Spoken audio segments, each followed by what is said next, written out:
podcast de l'article de Hafid Fassifiri publié sur lodigi.ma. L'auteur a intitulé son article « Raja, entre Badraoui et Benzarti, qui devait vraiment partir ».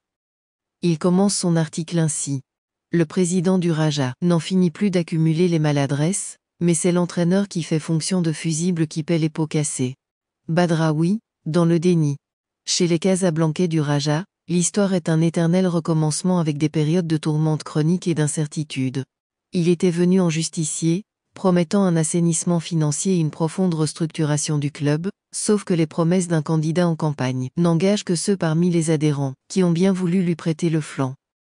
L'auteur poursuit son article ainsi. Il y a quelques mois seulement, le Raja était champion du Maroc avec Jamal Selami, champion de la CAF et vainqueur de la Coupe arabe Mohamed VI, avec le Tunisien Lassad Chabi alors que Selami avait mené les Verts jusqu'aux 2 finales.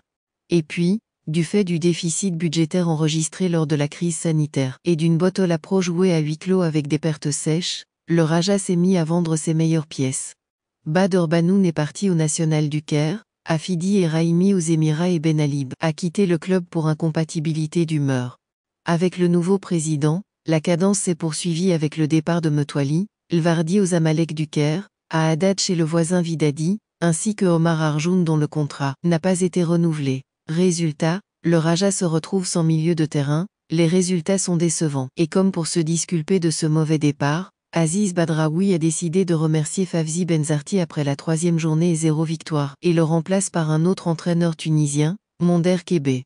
Certes, la saison du Raja n'est pas encore ratée malgré des débuts très laborieux. Mais les fans ont de sérieuses raisons de s'inquiéter, car de l'avis de très nombreux observateurs, les recrutements effectués par le nouveau président sont loin d'être convaincants, surtout lorsqu'une drôle d'opacité règne autour des contrats des nouveaux joueurs. L'auteur précise sa pensée ainsi. 1 milliard de perdus avec le sponsor officiel.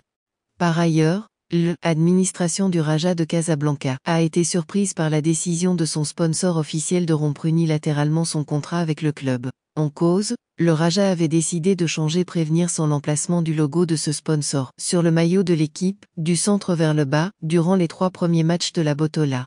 Après 3 correspondances sans réponse, l'entreprise, qui comptait verser jusqu'à 1 milliard de centimes dans les caisses du club, a décidé d'abroger le contrat. Migration en masse, des joueurs des catégories d'âge inférieur. Juniors, cadets et minimes ont plié bagages pour aller vers d'autres équipes, ayant profité du passage à vide que connaissait le club entre la fin de mandat de l'ex-président Anis Mahfoud et le début de celui de l'actuel président Aziz Badraoui. L'auteur ajoute ainsi. Une majorité de jeunes talents se sentaient marginalisés. Badraoui a ainsi décidé de renforcer le contrôle sur le centre de formation du club, inauguré en grande pompe tout récemment, et d'accorder plus d'intérêt aux footballeurs en herbe. Mais, entre les déclarations du président et ce qui se passe en réalité, il y a tout un fossé. D'après nos informations, des intermédiaires véreux, ayant pignon sur rue, proposeraient des contrats juteux aux jeunes joueurs pour les pays du Golfe en contrepartie de quelques dizaines de milliers de dirhams. Et pourtant, il y a quelques mois Badraoui déclarait vouloir faire le ménage.